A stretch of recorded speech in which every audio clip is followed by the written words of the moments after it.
Hello, I'm Alison Weir, and I'm here today to talk about Six Tudor Queens, the fifth book in the series, Katheryn Howard, The Tainted Queen. The idea for the series came to me in one of those eureka moments back in 2014, when I was sitting in my agent's office discussing ideas for new novels. And this idea just hit me. It's 6 books on Henry VIII's wives, and I thought no publisher's ever going to take 6 books. But to my delight and joy, they did. And I've been working on the series ever since. In fact, I've just delivered the 6th book on Catherine Parr, and I feel a little bereft because this wonderful project has come to an end. Anyway, Katheryn Howard, she was about 19 years old when in 1540 Henry VIII's eye lighted upon her, and she'd been pushed into his path by the Catholics at his court, who resented Henry's fourth wife, Anne of Cleves, because she was affiliated to the German Protestants. They didn't want a queen with that kind of affiliation. They wanted a good Catholic queen on the throne. So Catherine was very pretty, she was young, she was pleasure-loving. Henry took one look and apparently became besotted. And he quickly divorced Anne of Cleves after just over 6 months of marriage and secretly married Catherine in July 1540. And he was infatuated with her. I think he truly loved her. He showered her with gifts. He caressed her more than he did the others, according to one ambassador. And he gave her many jewels, and he adored her basically. And of course, he was aging. He was 54 inches around the waist at this time, very, very obese and not a well man. He had fits of ill health, which were probably due to osteomyelitis in his legs. He'd had various jousting accidents, and he couldn't play the husband the way he wanted to. He would have done when he was younger. I think the marriage was consummated, and there was one time where there was hope of a child, but that came to nothing.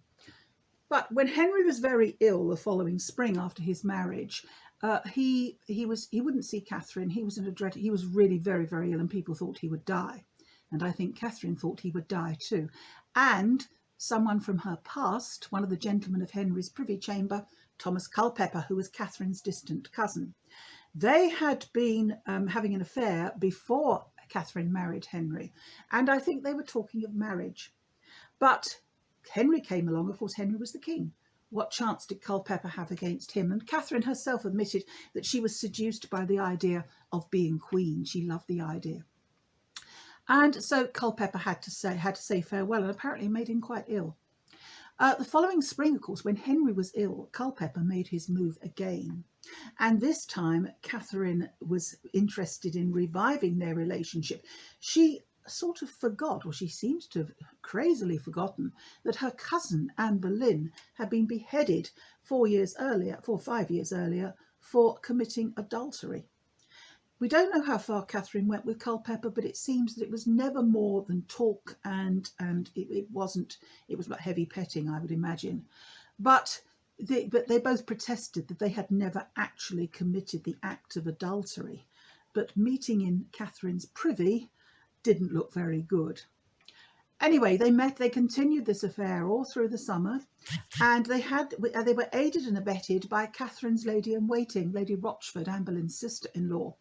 And I think that Culpeper and Lady Rochford both look forward to a time when Catherine will be free. She will be a wealthy widow, perhaps with some influence, and he could marry her. They could both capitalise on it.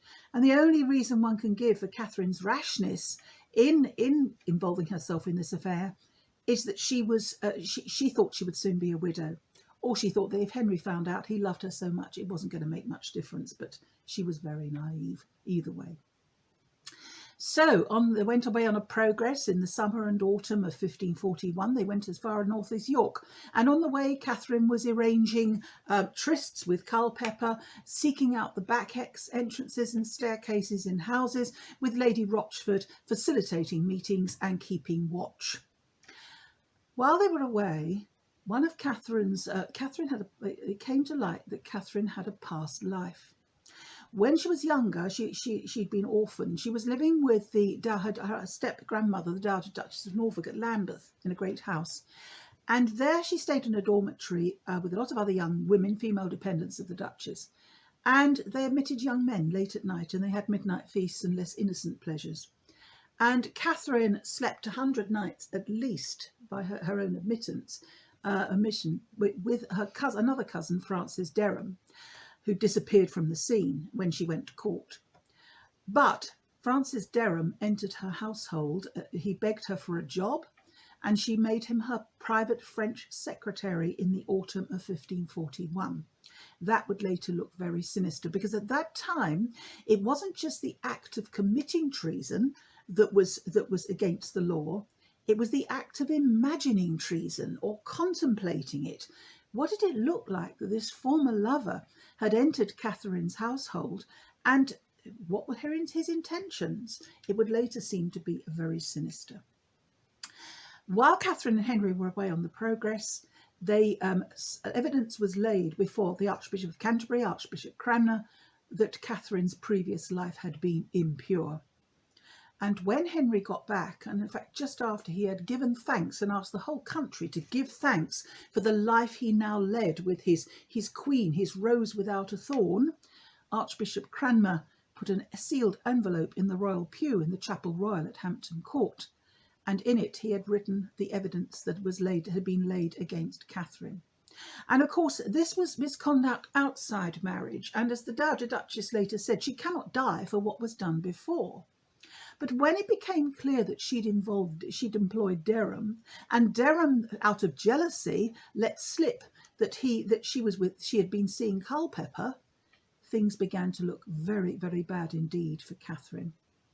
I'm not going to say any more because it would act as a spoiler, but it was quite a searing book to write, and I had to write it from Katheryn's point of view. And because towards the end, she is under house arrest at Hampton Court and later at Sion Abbey, before she was taken to the Tower of London. And so she knew nothing, or very little, of what was going on beyond the interrogations she suffered.